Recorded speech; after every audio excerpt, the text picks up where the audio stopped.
Hello student, this is नूतन चौहान। आज इस video में क्या करने वाले हैं, क्लास 10th का हिस्ट्री का चैप्टर प्रिंट कल्चर। इससे पहले की वीडियो में मैं 1 to 7 इस चैप्टर की 7 यूनिट आपको करा चुकी हूँ।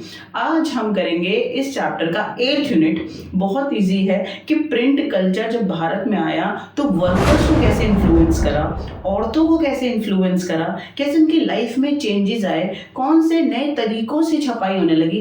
क्या सिर्फ प्रिंटिंग प्रेसों पे किताबें ही छपती हैं? जी नहीं, बहुत सारी चीज़ें छपती हैं। तो न्यू फॉर्म ऑफ प्रिंटिंग वो हमें पढ़ना है। इंडिया में जब किताबें छपने लगी तो औरतों पे क्या असर पड़ा, वर्कर्स क्लास पे क्या असर पड़ा, तो वो हम यहाँ पर सीखेंगे और आपको बहुत अच्छे से समझ में आ जाएगा। तो हियर इट इज, शुरू करते हैं आज की क्लास। आज हमारा जो पहला टॉपिक है वो न्यू फॉर्म ऑफ पब्लिकेशन, यानी जब भारत में प्रिंटिंग मशीनें आई, ठीक है, वो मैं आपको पहले करा चुकी हूँ कि गोवा में पोर्चुगीज जो मिशनरीज हैं वो सबसे पहले लेकर आए, ठीक है। डच आए तो सबने अलग अलग आए, मशीनें इंट्रोड्यूस करी और किताबें छपने लगी। लिथोग्राफी भी एक तरीका है जो चीप तरीके से सस्ती किताबें छापी जाती हैं, न्यूज़पेपर छापा जाता है, वो मैं आपको बता चुकी हूँ। अभी हम और नए तरीके जानते हैं कि किस क्या क्या जब छपने लगा तो कैसे लोगों को इन्फ्लुएंस किया गया, फैसिनेट किया गया, अट्रैक्ट कैसे किया गया कि लोग ज़्यादा से ज़्यादा चीज़ें देखें, ठीक है, समझें, पढ़ें। भाई पब्लिकेशन हाउस का तो तभी फायदा होगा ना, अब छप के वो बिके ही ना तो क्या फायदा होगा, ठीक है। तो कौन से वो तरीके अपना रहे हैं जरा वो आप देखेंगे। With the setting up and increasing number of printing presses, visual images could be easily reproduced in multiple copies. यानी कि ये एक नया तरीका पब्लिकेशन हाउस और पब्लिशर्स ने यूज़ किया। क्या किया बेटा कि उन्होंने बहुत सारी विजुअल इमेजेस किताबों में, न्यूज़पेपर में, मैगजीन में ना पिक्चर जो छापना शुरू करा। लोग ना पिक्चर से जल्दी फैसिनेट होते हैं, जल्दी समझते हैं। अब भगवान के ऊपर पूरी फिलॉसफी लिखोगे तो ज़्यादातर लोग नहीं पढ़ पाएंगे। अगर आप श्री कृष्ण का, राम जी का कोई अवतार बहुत ब्यूटीफुल सी इलिस्ट्रेट करके पिक्चर को लगाएंगे तो ज़्यादातर लोग इजीली कनेक्ट हो जाएंगे। तो क्या तरीका अपना रहे हैं कि बहुत सारी विजुअल इमेजेस का इस्तेमाल किया जा रहा है, ठीक है। पेंटर लाइक राजा रवि वर्मा एक नंबर में आता है, इंडिया में है, बहुत फेमस है पेंटर, नाम है Raja Ravi Varma. Produces images for mass circulation, बहुत बड़ी मात्रा में लोगों तक पहुंचाने के लिए उसने अलग अलग बहुत सारी पिक्चर्स बनाई, ठीक है। पुअर वुड एनग्रेव्स, एनग्रेव होता है खोद कर लिखना, ठीक है, खुरच कर लिखना। Who made wood block setup shops near the letter presses and were employed by print shop. याद करो, यूरोप में आपने ये पढ़ा है, क्या होता था, वुड ब्लॉक प्रिंटिंग होती थी या नहीं होती थी कि जो लकड़ी है उसको क्या करते थे, उसके ऊपर खुरच कर खोद कर लिख दो, उसमें इंक फिल कर दो और पेपर या क्लोथ के ऊपर उसको प्रेस कर दो, तो इस तरीके से छपाई हो जाएगी। तो बहुत बड़ी मात्रा में लोगों तक मटेरियल पहुंचे तो वुड ब्लॉक प्रिंटिंग होता है, ठीक है। और जो प्रिंट शॉप्स हैं उन पर हायर किया जाता है एम्प्लॉइज को कि भाई वो यहाँ पर जॉब करें और इस काम को पूरा करें। एक आदमी तो इतना सारा काम नहीं कर सकता, इतनी सारी छपाई नहीं कर सकता, ठीक है। तो क्या कह रहे हैं, एम्प्लॉयड बाय प्रिंट शॉप, जो प्रिंटिंग का काम जिन शॉप्स पे होता है वहां पर बहुत सारे लोगों को एम्प्लॉय रखा जाता था, रिक्रूट किया जाता था, उनको जॉब दिया जाता था और वहां पर एनग्रेव के थ्रू, खुरच कर, वुड ब्लॉक प्रिंटिंग के थ्रू क्या किया जाता था, प्रिंटिंग की जाती थी कपड़े के ऊपर या पेपर के ऊपर। तो होपफुली यू अंडरस्टैंड कि this is the new way और new style of printing in India, ठीक है। कैसे कैसे होता है, विजुअल पिक्चर्स का इस्तेमाल करा जा रहा है, बहुत सारे पिक्चर्स अलग अलग बनाए जा रहे हैं। राजा रवि वर्मा बहुत बड़े पेंटर हैं जिन्होंने अलग अलग तरह की बहुत सारी पिक्चर डेकोरेट करी, ठीक है। और वुड ब्लॉक प्रिंटिंग समझाई जा रही है और एनग्रेविंग के थ्रू कैसे छपाई की जा रही है। और जो प्रिंटिंग शॉप्स हैं वहां पर बहुत सारे लोगों को एम्प्लॉय रखा जा रहा है, ज्यादा से ज्यादा लोगों को, कि ज्यादा छपाई हो, ज्यादा बुक्स तैयार हो, ज्यादा लोगों तक पहुंचे, ठीक है। ये बात आपको समझ में आई होगी। Cheap prints and calendars easily available in the bazaar and could be brought even by the poor, decorate the wall and their home and places work। आज भी आप अगर आप किसी बाजार की शॉप पे जाएंगे, किसी गरीब के घर पे जाएंगे तो आप देखेंगे, या आप बाजार में, गरीब के घर भी मत जाओ, आप बाजार में भी देखेंगे तो बहुत सारे आपको कैलेंडर दिखाई देंगे ना, देवी देवताओं के या कोई और पिक्चर होगी कोई, ठीक है। क्यों, इससे जो गरीब लोग होते हैं वो उसे खरीदते हैं, अपने घर पे लगाते हैं, डेकोरेशन के लिए घर पे लगा देंगे। समझ में आ गया। तो वो कह रहे हैं कि बाजार भरे पड़े थे कैलेंडर से, पिक्चर से, लोग उनको अपने खरीदते थे, अपने वॉल को डेकोरेट करने के लिए, अपने घर को डेकोरेट करने के लिए लगाते थे, और पब्लिशर का भी फायदा हो रहा है। तो pictures one of the way, ठीक है, use by publisher to fascinate public, कि लोगों तक ये चीजें पहुंचे, ठीक है, उनका भी प्रॉफिट हो रहा है, उनकी जो किताबें हैं या जो भी वो छाप रहे हैं वो बिके, हाँ, और लोगों तक भी मैसेज जा रहा है। तो पिक्चर, विजुअलाइज इमेजेस अपने आप में बहुत बड़ी ताकत है लोगों को कुछ समझाने के लिए। आपको भारत माता की इमेज दिखा जाए तो आपके अंदर देशभक्ति पैदा हो जाती है। टेररिज्म से रिलेटेड पिक्चर, खून खराबा दिखाएं तो एनरेज्ड, आपको गुस्सा आ जाएगा, है ना। आपको कोई अच्छे सा पहाड़ दिखाए जाएं, आपको रिवर्स दिखाए जाएं तो आपको शांति का अनुभव होता है। तो पिक्चर्स एक नया तरीका है उस टाइम पर, ठीक है, लोगों को फैसिनेट करने का। तो समझ में आ गया, न्यू यूनिफॉर्म एक अलग तरीके से प्रिंटिंग में चीज़ें, स्ट्रैटेजी अप्लाई हो रही है कि कैसे ज़्यादा से ज़्यादा करें। उसमें कैलेंडर भी हैं, उसमें पिक्चर्स भी हैं, ठीक है। आगे चलते हैं, caricature and the cartoons. Cartoon तो आपको पता ही है, कैरिकेचर होते हैं हास्य पद, यानी हंसी मजाक में ना कोई चीज समझाने के लिए कोई पिक्चर बना दी, हाँ, ठीक है। कोई अगर किसी को डांस दिखाना है तो डांस करते हुए लेडी को दिखा दिया, तो वो हंसी मजाक में आप अपनी बात को कर देते हैं, वो होते हैं कैरिकेचर। बात समझ में आ गई। प्लस बहुत सारे कार्टून बनाना, और ये दो मेथड हैं, आज इस बात को आप सीख लो। During the British time period ये कैरिकेचर और जो कार्टून है ना, न्यूज़पेपर्स में, मैगजीन में बड़ी मात्रा में यूज होने लगे। ब्रिटिशर्स यूज कर रहे हैं नेशनलिस्ट को लेट डाउन करने के लिए, उन्हें क्रिटिसाइज करने के लिए, और नेशनलिस्ट जो हमारे देश के नेता हैं वो अंग्रेजों को क्रिटिसाइज करने के लिए इनको यूज कर रहे हैं। बात समझ में आ गई। तो हम पढ़ क्या रहे हैं 8th यूनिट में, न्यू फॉर्म ऑफ प्रिंटिंग, कि जब प्रिंटिंग मशीनें आई तो क्या क्या स्ट्रैटेजी यूज हो रही है, क्या क्या अलग अलग तरीके यूज कर रहे हैं लोगों को फैसिनेट करने के लिए, अपने मैसेज को वाइड स्प्रेड करने के लिए, ठीक है। तो वो मैंने आपको बताया, वुड ब्लॉक प्रिंटिंग भी इस्तेमाल हो रहा है, पिक्चर्स भी यूज हो रही है, कैलेंडर भी यूज हो रहे हैं, और प्लस ये दो चीजें आप याद रखेंगे माइंड में, क्या है ये, कैरिकेचर्स एंड कार्टून्स, ठीक है। तो कार्टून के आप बहुत लंबा चौड़ा लेटर लिखो, 5-6 पेजेस में अपनी बात रख रहे हैं, वो कोई इंप्रेशन से नहीं पढ़ेगा इतनी जल्दी, ठीक है, 100 में से कोई एक पढ़ेगा।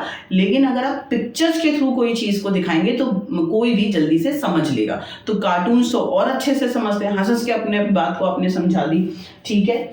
Bye 1870s caricatures and cartoons were being published in journals and newspaper, magazines में, journals में, न्यूज़पेपर में बड़ी मात्रा में 1870 के बाद कार्टून्स छपने लगे, ठीक है। Commenting on social and political issues, जो समाज के मुद्दे हैं, ठीक है, वही मूर्ति पूजा या ईश्वर से रिलेटेड या धर्म से रिलेटेड जो मुद्दे हैं, ठीक है, सोशल और पॉलिटिकल, ब्रिटिशर उस टाइम पर हमारे पॉलिटिकल हेड है, तो इन सब चीजों से रिलेटेड कार्टून छपने लगे कि लोगों को जल्दी से बात समझ में आ जाए, ठीक है। Some caricature ridiculed the educated Indian fascination with the western taste and clothes while other expresses the fear of social change।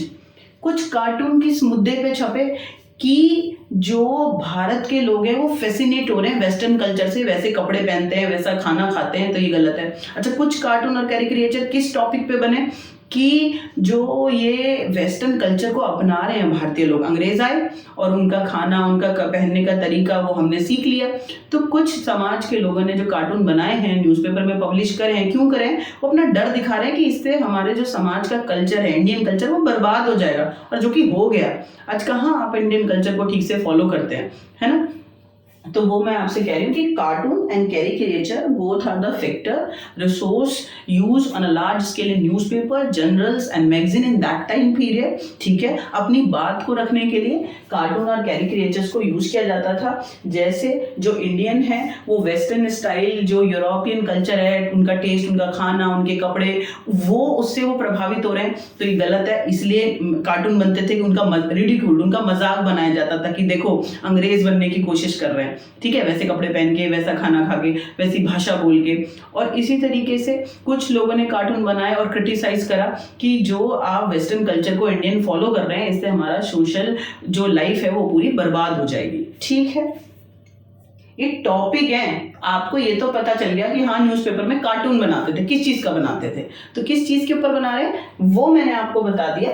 ठीक है, there were imperial caricatures lampooning nationalist as well as nationalist cartoons criticising the imperial rulers. अंग्रेजों के बारे में कह रहे हैं, imperial rulers कह रहे हैं नेशनलिस्ट तो कार्टून और कैरिकेचर क्यों इस्तेमाल कर रहे हैं, अंग्रेजों का मजाक उड़ाने के लिए, उन्हें क्रिटिसाइज करने के लिए कि आप रॉन्ग चल रहे हैं, हमारे देश का पूरा एडमिनिस्ट्रेटिव सिस्टम आपने खराब कर दिया।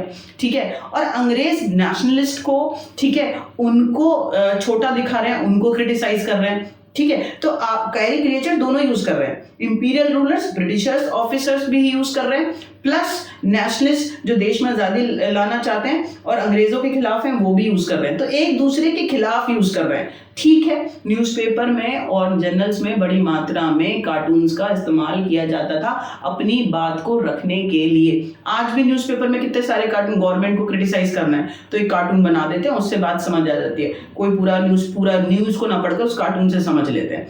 ठीक है, ये बात आपको समझ में आ गई। आगे चलते हैं, women and print, it is about India. और आज आपको सीख लेना चाहिए कि प्रिंट ने औरतों में क्रांति ला दी। किताबें मतलब किसी को भी इन्फ्लुएंस कर सकती हैं, आप अपनी बात को रख सकते हो, मैं बार बार ये बात को कह रही हूँ। तो औरतों के लाइफ में क्या चेंजेस आए मशीनों के आने से, किताबें छपने से, हेयर इट इज, थोड़ा सा ध्यान से सुनेंगे, बहुत ही इजी है, बना के लिख सकते हैं। 2-4 नाम आपको, राजसुंदरी देवी, कैलाश बासनी, ताराबाई शिंदे, ठीक है, ये 2-4 नाम आपको याद रखने हैं, अदरवाइज बहुत ईजी है। औरतें connect with print. Women's reading therefore increased enormously in middle classes home, यानी जो मिडिल क्लास की औरतें हैं उन्होंने पढ़ना शुरू किया। Liberal husband father begin educating their women for at home, यानी जो लिबरल, जो अच्छी सोच की, खुली सोच के जो हस्बैंड थे या फादर थे, उन्होंने अपनी लड़कियों को घर पर ही, तब स्कूल कॉलेज तो थे नहीं, लड़कियों का पढ़ाना मना था, तो जो समझदार हैं, जो लिबरल हैं, आज़ाद सोच रखने वाले हैं हस्बैंड और फादर, उन्होंने अपनी लड़कियों को घर में ही पढ़ाना शुरू किया। जब प्रिंटिंग आई, किताबें आई, तो उन्होंने कहा भाई इनको भी थोड़ा सा ज्ञान मिलना चाहिए। ठीक है, Conservative Hindu believe that a literate girl would be widow, and Muslim fear that the educated woman would be corrupted by the reading Urdu romance. देखो, अच्छे लोग भी हैं। जब प्रिंटिंग आई तो औरतों पे लाइफ में क्या चेंजेस आ रहे हैं, जो समझदार लोग हैं मिडिल क्लास के, वो अपने घरों में ही अपनी औरतों को, अपने बच्चों को, ठीक है, पढ़ा रहे हैं। ठीक है, फादर भी पढ़ा रहे हैं, हस्बैंड भी पढ़ा रहे हैं अपनी वाइफ को, अपनी बेटी को। लेकिन जो कंजर्वेटिव है, रूढ़िवादी, जो बदलना ही नहीं चाहते, चाहे वो हिंदुओं में है चाहे मुसलमानों में है, मुसलमानों भी कंजर्वेटिव हो सकते हैं, हिंदू में भी हो सकते हैं। ठीक है, जो बदलना नहीं चाहते हैं। हाँ, तो हिंदुओं में सोचते थे कि अगर ये, उन्होंने विश्वास था उनका कि औरतें अगर पढ़ लिख जाएंगी तो विधवा हो जाएंगी। वाह, देखो लॉजिक, ऐसे डराते थे कि लड़कियां ना पढ़ें। और मुसलमानों में कहते थे कि अगर लड़कियां पढ़ेंगी लिखेंगी तो उनका कैरेक्टर खराब हो जाएगा, वो करप्ट हो जाएंगी अगर उन्होंने उर्दू रोमांस को पढ़ लिया, क्योंकि उर्दू में उनकी किताबें छपती थी, पर्शियन लैंग्वेज में छपती थी।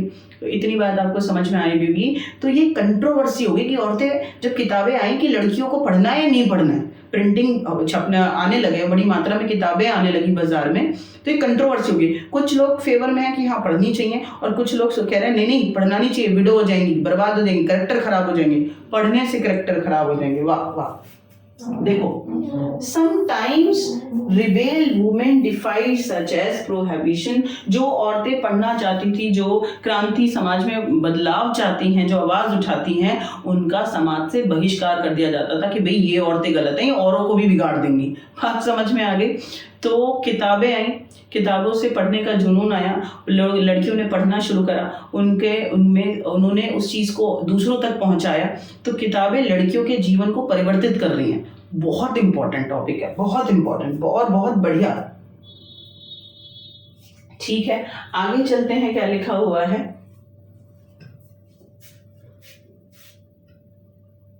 Now let's talk about historical and legend women, those literate and they understand the power of education. One of the biggest name, Rajsundari Devi. Rajsundari Devi. देवी नहीं बोल रही हूँ, देवी बोल रही हूँ, तो आपको समझ में आना चाहिए, बंगला में है pronunciation. In East Bengal, in the earlier 19th century, Rajsundari Devi, a young married girl in a very orthodox household learned a read in the, ठीक है, secrecy of her kitchen.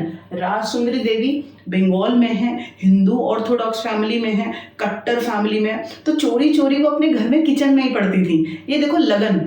Today I feel मतलब disappoint with the student कि you have multiple source, आपके माँ बाप पूरी कोशिश कर रहे हैं, ट्यूशन भी, घर भी, स्कूल भी, ऑनलाइन भी, और आप पढ़ने के लिए तैयार नहीं है, यू इजिली गेट बोर्ड। अरे उनकी जिज्ञासा देखो कि वो किचन में भी घर का काम कर रहे हैं, पिट भी रही हैं और उनको घर से बाहर नहीं जाने दे रहे हैं, फिर भी चोरी चोरी किताब पढ़ने की कोशिश कर रहे हैं। बात समझ में आई?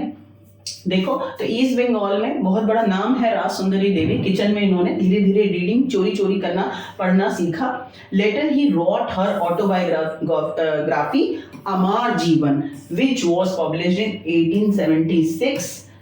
ये 1 नंबर के लिए बहुत इंपॉर्टेंट है। 2 नंबर में पूछ लेंगे राज सुंदरी देवी के बारे में, तो आप लिख देना 1876 में उन्होंने, उससे पहले अपना ना ऑटोबायोग्राफी लिख दिया था कि भाई औरतों के जीवन में क्या संघर्ष होता है।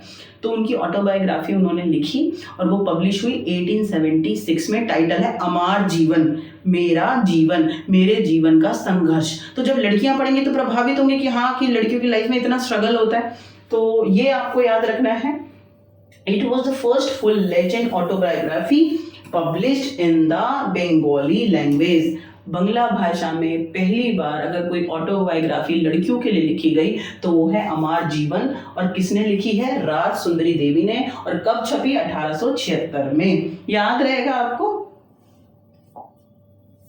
अब हम दूसरे लेजेंड के बारे में पढ़ लेते हैं। वो औरत जिसने पढ़ने की कोशिश करी और पढ़ाने की जो इम्पोर्टेंस है उन्होंने समझा। नाम है कैलाश बासनी देवी। क्या नाम है? कैलाश बासनी देवी, ताराबाई शिंदे, पंडित रमाबाई। आपको ये 4 नाम एनसीईआरटी में हैं। यूरोप के लिए अलग है। देखो सेम टॉपिक चल रहे हैं, सेम टॉपिक, बिल्कुल सेम लाइन है। वहां भी यूरोप की लड़कियां पढ़ी, वो प्रभावित हुई, उन्होंने लिखा। और यहाँ पे इंडिया में भी लड़कियों ने किताबें पढ़ी, उन्होंने अपने जीवन के बारे में लिखा। तो वहाँ यूरोप की लड़कियों के नाम अलग हैं और यहाँ इंडिया में आए तो ये नाम बदल देना है। यहाँ पे कैलाश बासनी, ताराबाई शिंदे, ठीक है, और जिन्होंने अमर जीवन लिखा उनके बारे में आपको याद रखना है राज सुंदरी देवी, ठीक है। ये 2-3 नाम आपको याद रखने हैं। फिलहाल हम आगे चलते हैं। From the 1860s, a few Bengali women like that Kailash Basni देवी, क्या नाम है? कैलाश बासनी देवी, wrote book, ठीक है, highlighting the experience of the women about how the women were imprisoned at home, kept the ignorance, forced to do hard domestic labor and treated injustice by the every people they served।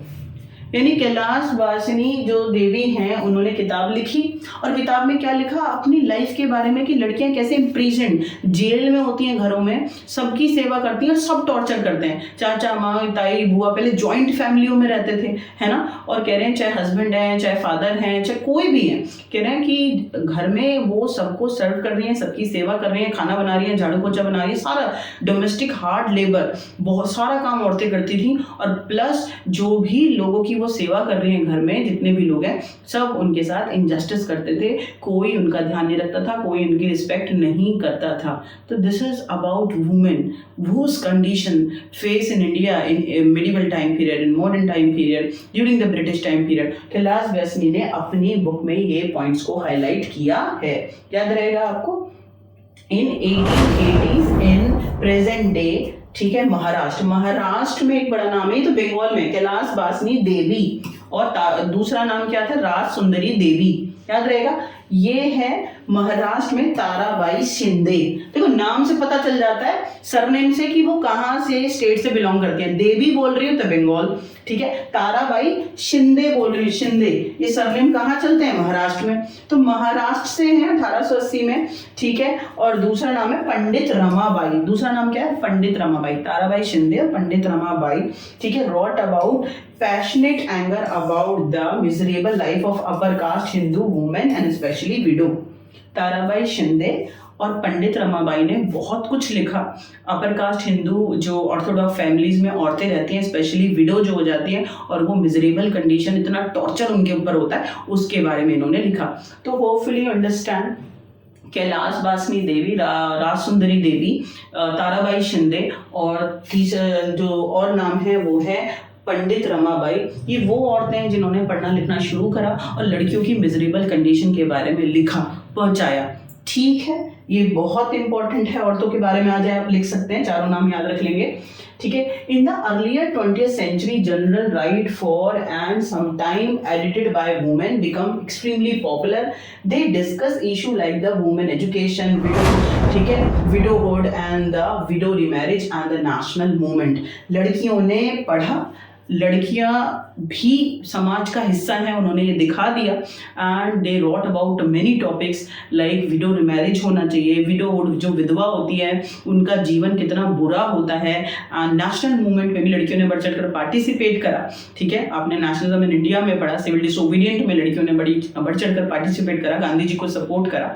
ठीक है, तो national movement के बारे में लिख रही हैं, अपनी मिजरेबल कंडीशन के बारे में लिख रही हैं, अपने विडोहुड के बारे में लिख रही हैं, विडो रिमैरिज जरूरी है इसके बारे में लिख रहे हैं। तो these are the topics they discuss, they debate and wrote about the condition of women and wrote about women empowerment, की लड़कियां भी समाज का हिस्सा हैं और लड़कियों को भी आगे बढ़ना चाहिए। These all are topics 20th century में जर्नल्स में, न्यूज़पेपर में छपने लगे। तो औरतों वाला टॉपिक आपके दिमाग में चला जाना चाहिए कि अगर Indian women connect with print, देखो आपसे सीधा तो नहीं पूछेंगे right a short note of women, ठीक है, इन प्रिंट कल्चर चैप्टर, ऐसे तो नहीं पूछेंगे। जो एग्जामिनर होगा वो बहुत लंबा चौड़ा क्वेश्चन लंबा सा आपके सामने कर देगा।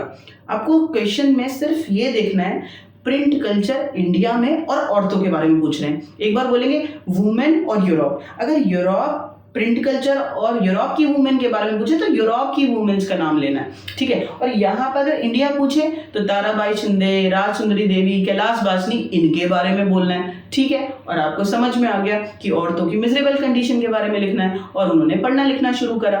ठीक है, बस इतनी सी बात है। आगे चलते हैं। देखो, औरतों ने अपने लिखने लिए शुरू करा, ठीक है, लेकिन बहुत सारे प्रिंटिंग प्रेस, सोसाइटी और लोगों ने भी लड़कियों के बारे में लिखना शुरू करा, वो भी हमें देखना है। ठीक है, देखें, in Punjab too a similar folk literature also widely printed for earlier 20th century।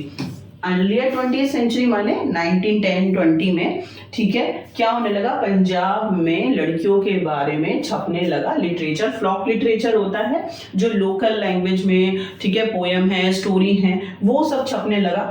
Ram Chaddha publish the fast selling Stri Dharm विचार स्त्री धर्म विचार नाम के टाइटल की बुक छापी और राम चड्ढा ने छापी, बड़ी मात्रा में बिकी। देखो, इसी से पता चल रहा है क्या लिखा होगा उसमें, स्त्री धर्म विचार, कि लड़कियों का कैसा जीवन होना चाहिए। ठीक है, देखो, teach women how to be obedient wife, की लड़कियां एक अच्छी वाइफ कैसे बन सकती हैं, उन्हें क्या क्या करना चाहिए, वो सारे टिप्स इस बुक में लिखी हुई थी। तो राम चड्ढा पब्लिश्ड स्त्री धर्म विचार, ये बुक को उन्होंने छापा, बहुत बड़ी मात्रा में ये बुक ना खरीदी लोगों ने, और इसमें लिखा हुआ क्या है कि how to be obedient wife, की लड़कियां एक अच्छी वाइफ कैसे बन सकती हैं, वो सारे इसमें टिप्स लिखे हुए हैं। ठीक है, the Khalsa tract society publish cheap booklet with a similar message. Khalsa tract society है, इसने भी क्या करा है, बहुत सस्ता बुकलेट, छोटी छोटी किताबें छापी और इसमें भी सेम मैसेज है कि लड़कियों को कैसे व्यवहार करना चाहिए, कैसे अच्छी औरतें वो बन सकती हैं, माँ बन सकती हैं। तो एक हो गया खालसा ट्रैक सोसाइटी, एक हो गया राम चड्ढा ने क्या करा, स्त्री धर्म विचार नाम की किताब छापी और इसमें औरतें अच्छी कैसे हों, कैसे घर चलाएं, कैसे अच्छी वाइफ बने, वो सब लिखा हुआ है। Many of this were in the form of the dialogues about the qualities good women. इन किताबों में छपता था डायलॉग्स में कि, ठीक है, डायलॉग डिलीवरी में कि दो लोग आपस में बातें कर रहे हैं, भाई एक औरत अच्छी कैसे होती है, कैसे नहीं होती है। तो इस तरीके से डायलॉग में पूरी किताब को छापा जाता था और ये छापा जाता था कि एक अच्छी औरत कैसे बन सकते हैं। ठीक है, एक तरफ तो लड़कियां इतनी दबी हैं, कुचली हुई हैं, वो पढ़ना चाह रही हैं, आगे बढ़ना चाह रही हैं, चाहे वो राज सुंदरी देवी हैं, चाहे कैलाश बासनी हैं, ताराबाई शिंदे हैं, ये लिख रही हैं कि लड़कियां पीछे हैं और इन्हें आगे लाना है। और ये वो बुक्स हैं जो ये दिखा रहे हैं कि समाज में सब सही है, लड़कियों को घर में रहना है और अच्छे से बिहेव करना है, अच्छी वाइफ बनना है, अच्छी मदर बनना है। ठीक है, समझ में आ गया आपको। ये एक एक नंबर में आ जाएगा, आपको याद होना चाहिए कि राम चड्ढा स्त्री धर्म विचार उन्होंने लिखा है। In Bengal, an entire area of the central Calcutta, the Batla house, ठीक है, अभी आप पिक्चर वाला बाटला हाउस मत याद कर लेना भाई, ठीक है। तो बाटला क्या है, पब्लिकेशन हाउस है, दैट टाइम पीरियड कैलकाटा के अंदर बहुत बड़ा फेमस हाउस है बाटला हाउस, ठीक है, पब्लिकेशन हाउस है, बहुत सारी किताबें बंगाल में यहाँ से छपती हैं। Was devoted to printing the popular books, यहाँ से बहुत ज्यादा जो पॉपुलर किताबें हैं अलग अलग टाइटल की छपी हैं, कहाँ से, बाटला हाउस से, ठीक है। कहाँ पर है, बंगाल में है, एक नंबर में आ जाएगा। पेडलर आपको पता है कौन होते हैं, कि जो क्या कहते हैं साइकिल पे और ट्रेवल करते हैं और छोटी छोटी बुक्स को हर जगह पर बेचते हैं, peddler.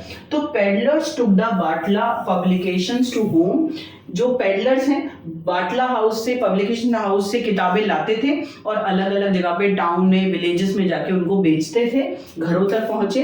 Enabling women to read them in their leisure time period, leisure माने खाली टाइम में, यानी Batla house one of the famous house, यहाँ से बहुत सारी पॉपुलर किताबें छपी हैं। पेडलर्स इन किताबों को घर तक पहुंचा देते थे, लोग खरीदते थे, औरतें लेजर टाइम में, अपने खाली टाइम में किताबों को पढ़ती थी। तो ये बाटला हाउस के बारे में है, थोड़ा सा आप याद रखेंगे एक नंबर के लिए। आगे चलते हैं, print and the poor people, औरतों वाला टॉपिक कंप्लीट हो गया। अगर औरतों के बारे में आए तो आपको मेरे हिसाब से पूरा अच्छे से याद हो गया होगा, कोई दिक्कत वाली बात नहीं है। एक बार दोबारा आप सुन लेना कहीं कोई कंफ्यूजन हो तो।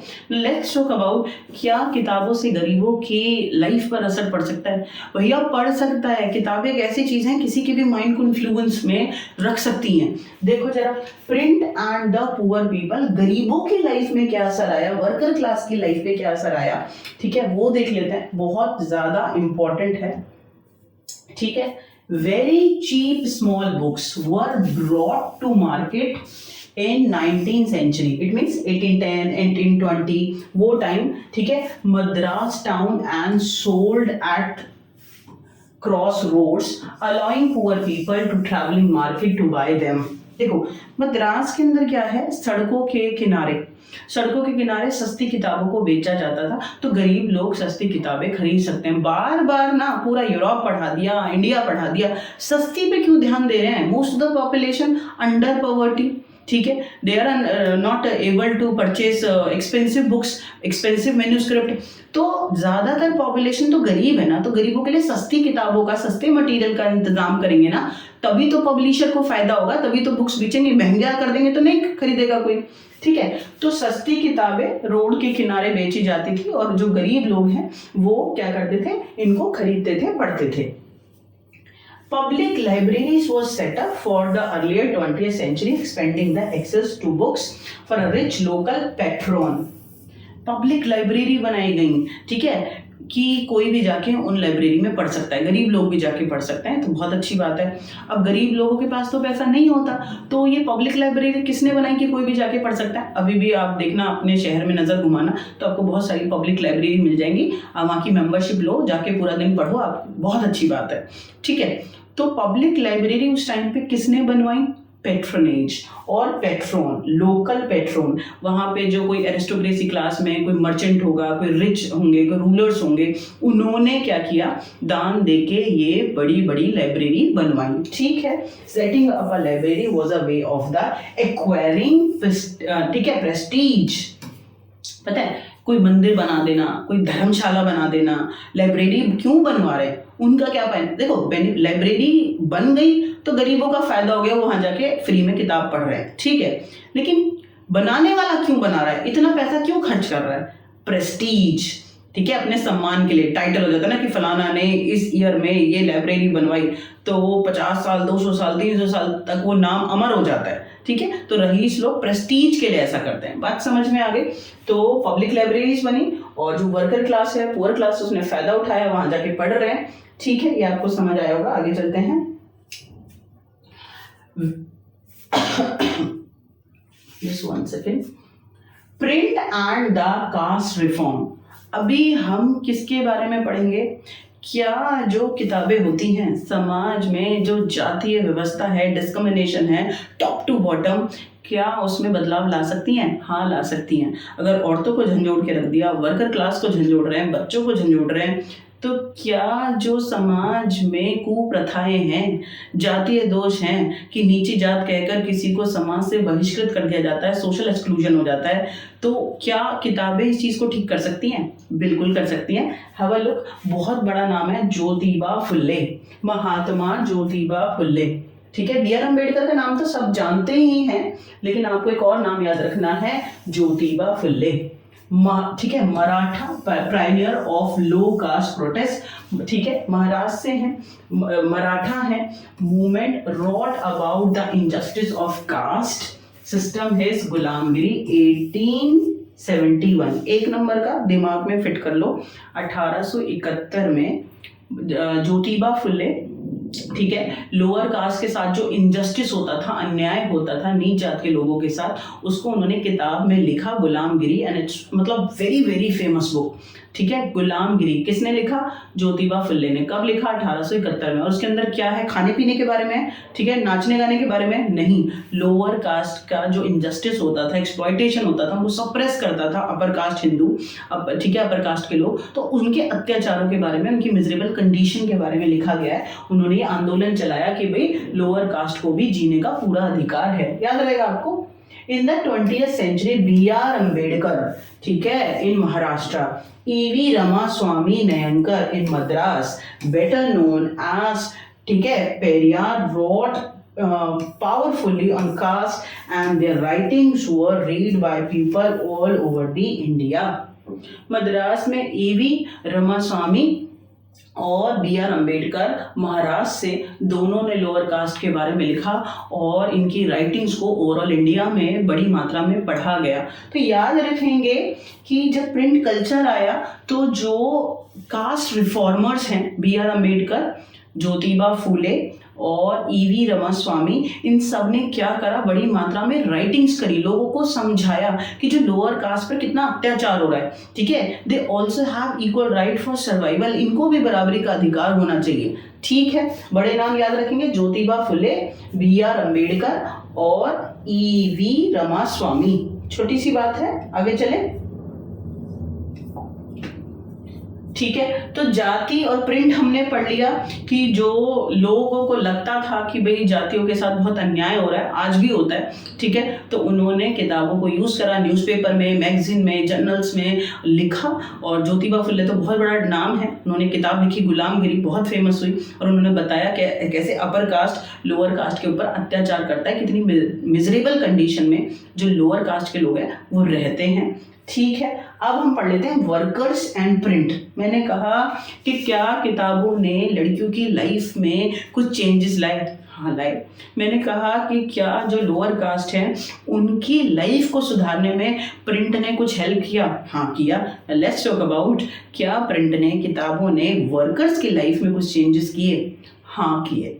ठीक है, तो वो देख लेते हैं कि जो अनपढ़ होगा ना तो वो सिर्फ रोटी का इंतजाम कर पाता है, और जो पढ़ा लिखा होगा उसके विचार बदल जाते हैं, वो अपनी कंडीशन के बारे में लिख सकते हैं, अपने अधिकारों के बारे में जान सकते हैं। तो वर्कर की कंडीशन को इम्प्रूव करने में एक बहुत बड़ा सहयोग है प्रिंट का, वो हमें यहाँ पर पढ़ना है। जरा आप देखेंगे, ठीक है, प्रिंट एंड वर्कर। पेपर में कोई कंफ्यूजन है ही नहीं, अलग अलग हैं, अलग अलग question. Print women, print caste system, print worker, print children. तो जिस कम्युनिटी के बारे में आपसे पूछा जा रहा है, औरतों के बारे में पूछना है तो सिर्फ औरतों के बारे में लिखना, वर्कर्स के बारे में पूछना है तो सिर्फ वर्कर के बारे में लिखना। मिक्स मत कर देना कि जो याद आया वही आप लिख दो। ठीक है, चलो। Workers in factories were too overcrowded and lacked the education to write much about their experience. Worker मतलब फैक्ट्रियों में ओवरक्राउडेड हैं, भरे हुए हैं, मजदूरी करते हैं, प्रोडक्शन में उनका पूरी जिम्मेदारी होती है, यही काम है, और मिजरेबल कंडीशन में रहते हैं। पढ़ने लिखने का तो कोई औचित्य था नहीं, तब उन्हें कोई नहीं पढ़ाने लिखाने वाला था। गरीब लोग हैं, रोटी का इंतजाम कर लें वही बड़ी बात है, तो पढ़ाएगा कौन उन्हें? समझ में आया आपको? But Kashi Baba, a Kanpur mill worker, Kanpur में है, एक मिल वर्कर है, ठीक है, काशी बाबा, रॉट एंड पब्लिश छोटे और बड़े का सवाल। टाइटल है उनकी बुक का, छोटे और बड़े का सवाल। 1938 show the link between the caste and the class exploitation. Please 1 number में अलग से पूछ लेंगे। काशी बाबा ने 1938 में एक पब्लिश करा है बुक, टाइटल है छोटे बड़े का सवाल। बहुत पॉपुलर कि कैसे समाज में छोटे जो जाति के लोग हैं या गरीब लोग हैं उनको कैसे दबाया जाता है, कुचला जाता है, उसके बारे में इन्होंने लिखा है। ठीक है। The poem of another Kanpur mill worker who rot under the name of Sudarshan चक्र। एक्चुअली कानपुर में एक मिल वर्कर है, उन्होंने अपने नाम से नहीं दूसरे नाम से सुदर्शन चक्र के नाम से पोयम लिखी। ठीक है। Between 1935 to 1955 were brought together and publish a collection called the सच्ची कविताएं। ये भी बहुत इंपॉर्टेंट है। 1935 से लेके 55 के बीच में। ठीक है। नाम है सुदर्शन चक्र। ठीक है। एक मिल वर्कर है ये भी कानपुर में, तो उन्होंने पोएम्स लिखने शुरू करे। ठीक है। अपनी मिजरेबल कंडीशंस के बारे में, और ये सारी पोएम्स को ठीक है किस टाइटल के नाम से पब्लिश किया गया? सच्ची कविताएं। ठीक है। तो काशी बाबा ने क्या लिखा है? छोटे और बड़े का सवाल। और जो कानपुर में दूसरे मिल वर्कर हैं सुदर्शन चक्र के नाम से उन्होंने क्या लिखा है? सच्ची कविताएं। याद रहेगा। By the 1930s Bangalore cotton mill workers set up library to educate themselves following the example of the Bombay workers. पहले बॉम्बे वर्कर्स ने लाइब्रेरी स्टैब्लिश करी अपने पढ़ने लिखने के लिए। उसके बाद बेंगलोर के वर्कर्स ने अपने पढ़ने लिखने के लिए लाइब्रेरी सेटअप करी। अब आपको लगेगा मैम जो रोटी का इंतजाम नहीं कर सकते वो लाइब्रेरी कैसे सेटअप कर सकते हैं? ठीक है। लाइब्रेरी सेटअप करने के लिए जो फंड आ रहा है वो दे रहे हैं कौन? Social reformers. आया। बेंगलोर के बॉम्बे के वर्कर्स ने अपने लिए लाइब्रेरी सेटअप करी और पैसा स्पॉन्सर्ड किसने करा? कहां से पैसा आया? Social worker. ठीक है। जो समाज सुधारक हैं उन्होंने डोनेशंस दिए और इन लाइब्रेरीज को एस्टैब्लिश कराया, और इससे जो मिल वर्करों ने क्या फायदा हुआ कि वो धीरे धीरे पढ़ना लिखना शुरू कर रहे हैं। समझ में आया आपको? तो वेरी सिंपल कि कुछ हिस्टोरिकल नाम है। काशी बाबा जिन्होंने छोटे बड़े का सवाल लिखकर समाज को बताया कि हम कितनी बुरी कंडीशन में है, वर्कर क्लास, लोअर क्लास। और दूसरा नाम है सुदर्शन चक्र, इन्होंने सच्ची कविताएं लिखी। इन्होंने उसमें बताया कि क्या कंडीशन है वर्कर्स की, ठीक है, मजदूरों की। तो ये वर्कर के बारे में लिखना शुरू कर रहे हैं, पढ़ना शुरू कर रहे हैं with the help of libraries. आगे चलते हैं। ये अब हमारा 9th यूनिट है, ये मैं आपको नेक्स्ट वीडियो में कराऊंगी। ठीक है। और फिर ये चैप्टर कंप्लीट हो जाएगा। This is very easy. Just Europe and other countries plus India. 9 unit की औरतों के ऊपर प्रिंट कल्चर का क्या असर पड़ा, वर्कर्स के ऊपर, चिल्ड्रंस के ऊपर। फिलहाल हमने 8th यूनिट करी है और हमने पढ़ा कि कौन से न्यू स्टाइल के थ्रू, कैरिकेचर्स के थ्रू, कार्टून्स के थ्रू, ठीक है, नेशनलिस्ट ने, ब्रिटिशर्स ने इनको यूज करा, और या विजुअल जो इमेजेस हैं उनको यूज किया गया। ठीक है। और ज़्यादा से ज़्यादा लोगों को अट्रैक्ट करने के लिए। प्लस औरतों के बारे में हमने 8th यूनिट में पढ़ा कि उन्होंने कैसे अपनी कंडीशन के बारे में उन्होंने लिखा with the help of books. ठीक है। मजदूरों के बारे में हमने पढ़ लिया है। बस हमारा लास्ट यूनिट रह गया और छोटा सा टॉपिक है, उसको भी कवर करेंगे नेक्स्ट वीडियो में। तब तक के लिए आप बहुत खुश रहो, बहुत पढ़ते रहो और बहुत व्यस्त रहो।